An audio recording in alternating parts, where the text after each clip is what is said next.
everyone, I'm Chelsea White of Chelsweets, and since Cinco de Mayo is this coming Sunday, we're making a very festive cake to help prepare for that. So this cake is my classic vanilla layer cake recipe, and I'm going to zoom in as I decorate and walk you through the steps I've made to make this a little bit more exciting. So I have here an 8-inch cake round, and I'm making it a little bit of a smaller cake round. Normally I use a 10-inch, but these are some slightly smaller layers today. So I've also made my cake board a little bit smaller.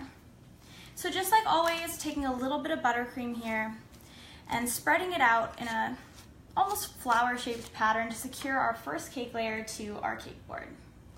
So these are 6-inch cake rounds that I'm using today, and I don't normally use simple syrup, but I did today because I wanted to incorporate some lime flavor and also some tequila flavor. So I've made a simple syrup with both of those ingredients, and I think it really helps kick up the flavor profile of this cake. So the full recipe for everything that I'm using today is up on chelsweets.com. So if you guys have any questions or if you want to create a similar cake, you can definitely head over there and check it out. We're also going to be filling the center of this with some sprinkles. So I've cut out the center using a small circle cutter. And normally I use a slightly bigger cutter, but this is the cutter that I used. It's about 2.5 inches across. So I'm going to continue to just pipe the buttercream onto our cake layers, and I'm kind of just going around that cutout that we have. And I'm going to slowly smooth it into the cut center just because it helps the sprinkles stick a little bit, so when you cut into it, everything will still rush out, but it'll have a little bit of a more exciting look on the inside of the cake. How do you make the simple syrup? So the simple syrup is equal parts water and sugar. So I used a cup of water and a cup of sugar. You bring it to a boil, or just really until the sugar dissolves, and then you can incorporate different types of flavors. Like I added in some lime juice, and also I added in some tequila. And if you really want to have the kick of the tequila, you want to make sure that you add it after you've, let the simple syrup cool a little bit so that the alcohol doesn't evaporate. Also, if you want to make this more of a kid-friendly recipe, you can definitely omit the tequila and just go with lime.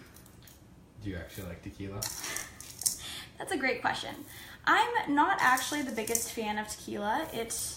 I've had some interesting experiences with it, but I actually really like the flavor in this cake. I was pretty scared, I'll be honest, when I was taste testing it this weekend, but I was really pleasantly surprised with how it tastes. I think the lime really balances out the bite that tequila can sometimes have. And of course, with all the extra sugar from the frosting and everything, I actually really like the way it tasted. So even if you're not the biggest tequila fan, I think that this cake can still be a great option to celebrate Cinco de Mayo. What do you do with the centers of the cake? So they are over here. They're nice and cute. I'm probably gonna put frosting on them and eat them after this. But you can either have them as a snack. It's a great way to taste test your cake if you're trying out something new. Like on Saturday when I was playing around with the recipe, I tested my simple syrup on them. But you also could kind of crumble them up and use them for cake balls or something like that. So I'm gonna add on now our crumb coat, and I guess it's gonna really be more of like a thin first layer of frosting, but we're going to be piping some ruffles onto the cake using a bunch of different colors of frosting. So we're gonna keep this layer pretty thin. What kind of candy do you like to put inside? I really like just using some fun sprinkle blends because I think that they're so pretty. But you could add whatever your favorite type of candy is. You could use different colors of like M&Ms, or I'm trying to think of what Cinco de Mayo flavored candies there are, but anything that's really on theme, or I guess the color that you're decorating the cake. So today it would have been fun if we'd added like some green candies to this. But instead I'm just using a really fun sprinkle blend that I have on hand. So I'm just smoothing the frosting around the cake using my small offset spatula here. And once we've spread it around, we'll use our bench scraper just to smooth it a little bit more. And then we'll get going on all of the ruffles. Just gonna add a little bit more up here. There's a lot of people from other countries. Where do you want to visit next? Interesting question. I guess we went to Croatia this summer on vacation, and I absolutely loved it. And I think that that is actually where I'm dying to go back. But other than that, I also I don't know. I also really want to go to Tulum, which I think seems really beautiful. I've seen a lot of people going there lately, and I'd love to check it out as well. All right, so I'm just smoothing the top by dragging in that overhanging frosting towards the center. Not applying much pressure, really just letting the bench scraper kind of pull that frosting in. And again, this does not have to be perfect at all because we are about to pipe it, or about to cover it with all these different frostings. So using the edge of my bench scraper, I'm just gonna remove some of this excess frosting. And then we'll get to the really fun part. So actually, you guys, I tested this weekend and I made some vertical ruffles. And when you're doing this, you're using a kind of like a pedal tip. So these are Wilton 104s. I also have a couple Wilton 103s I'll be using. And so if you wanted to, you could totally pipe horizontal stripes on just by kind of making an up and down pattern with your tip and going up the cake slowly. But I think I'm actually going to go with the kind of fun vertical ruffle that I did this weekend. It almost reminds me of a kind of a, I guess, a hard ribbon candy. So you start at the base and you're just going to kind of wiggle up as you go. Just like that. And at the top you can kind of pull in towards the center. So we're going to alternate colors. Or if you want to. And we're just going to continue to make that pattern. So this is a very forgiving ruffle or frosting technique. You know, you want to try to keep your ribbons a consistent size, but in the end of the day, they're gonna all just look beautiful with that fun kind of like back and forth pattern. So it's a great technique to try if you're still getting comfortable with frosting, because I think it's not too difficult. So we're gonna go all the way around the cake doing this. This is also why I'm using a smaller cake today. Normally I use 8 or 7 inch cake rounds, but since this takes a little bit of time to do, it's a little bit slower to decorate than my other designs, I didn't want to make it too big of a cake. So we're just gonna continue around the cake with this pattern. So as you guys can see, it's really easy, it's not too challenging. You do want to make sure that the back of your tip is touching your cake though, or your crumb coat as you do this, to make sure that it anchors on. So I'm just going to continue. You want to make sure you're using the same color pattern as you go. So I like to lay my bags out in kind of the same order, and that helps me keep track of it as I'm going. Are there any other questions out there? Somebody asked if their icing is too runny. How can you make it less runny? That's a great question. So yes, having the right consistency of your frosting is really important to make sure that your piping turns out. So if your frosting is too thin, you can always add more powdered sugar. That is probably the quickest fix. So if you are piping, and it's always better to correct it in the beginning.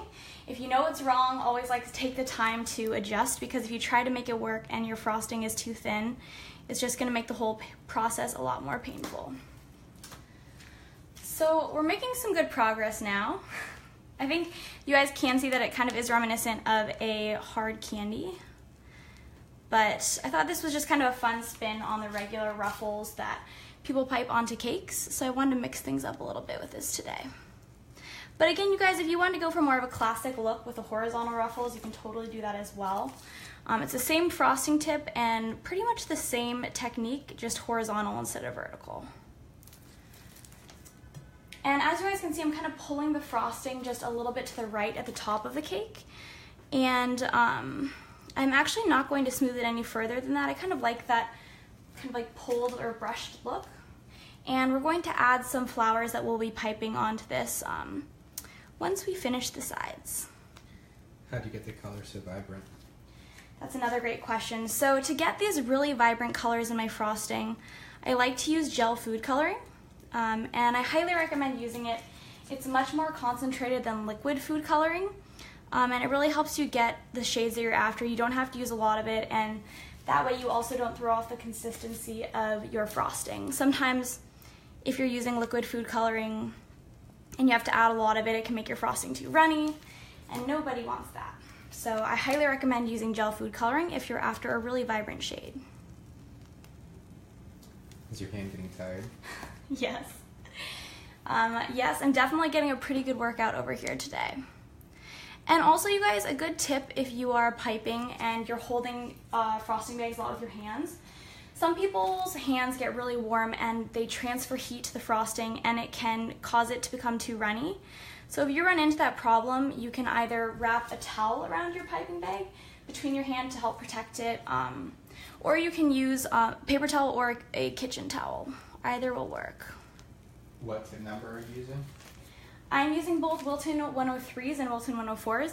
If you have 5 of the same size tip, I recommend using those, but I actually only had 3 of each, so I'm kind of mixing and matching. But I don't think you can really tell too much, and I kind of like, you know, it gives it a little bit more dimension, so I don't mind them being slightly different in size. So we're making good progress. I think we're about 2/3 of the way around this cake. So, as you guys can see, piping is definitely a labor of love. But I think we're getting through this pretty quickly. So you guys can see I have a bunch of frosting on the edge of my tip from kind of dragging it up the side, but that's what you want to make sure that the ruffles are really anchoring onto your cake. And as long as your frosting is stiff enough, it will kind of stack on top of itself as you go up the cake. So again, having the right consistency for your frosting is really important.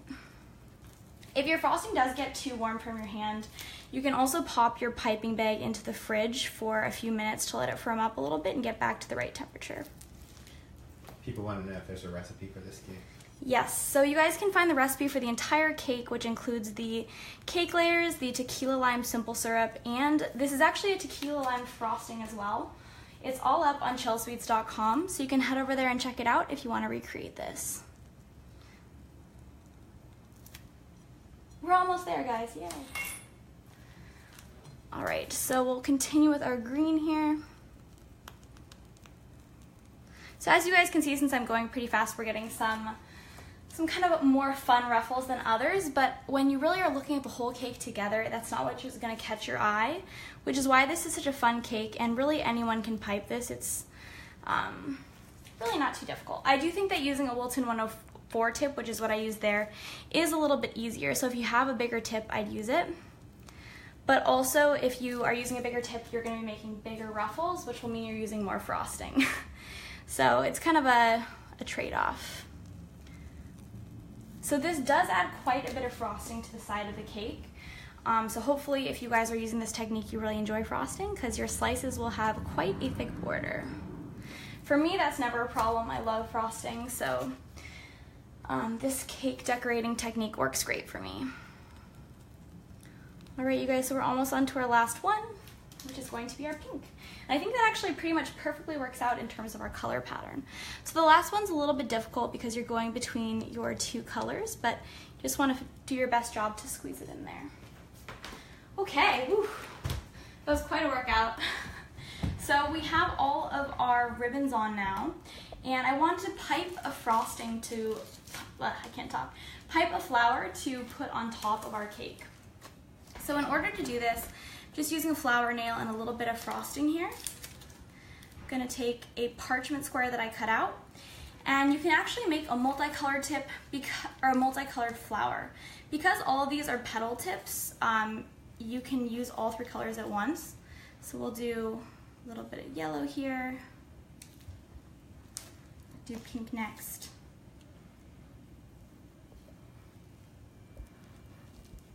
And maybe we'll add some blue on top of that. So this is really easy. You're just wiggling the tip back and forth as you go around. You can get a lot of beautiful flowers. I like to place these into the freezer, and then you can literally pop them right on top of the cake. And I actually made some in advance that I'll get out now that are just really fun, and just kind of a fun way to dress out the top of the cake. I didn't want to add too much to it just because we already have so much going on. So I just made one fun flower. I'm going to add a little bit of green buttercream here to secure it. So we have our one colorful kind of ruffle flower. We'll add on a couple more. I made a green little rose and a pink rose as well.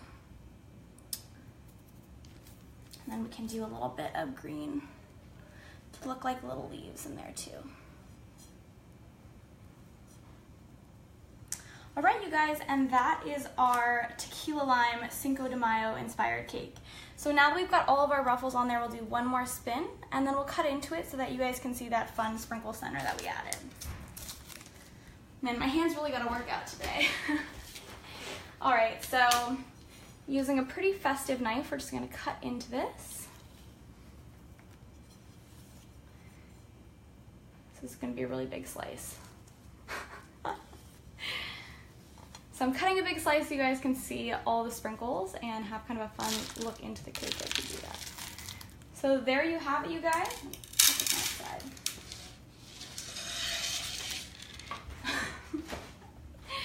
This is our, I guess, piñata-inspired Cinco de Mayo cake. So it's got a really fun outside and the inside is just as fun as the outside. Thanks so much for joining me tonight, you guys. I live stream every Wednesday around 7:45 p.m. So if you guys enjoyed this, you can tune in next week. The recipe for this cake is up on Chelsweets.com, and you can also see more of my cake creations on Instagram. My handle is Chelsweets. So thanks so much, you guys. I hope you have a great rest of the night, and I hope I'll see you next week. See you later.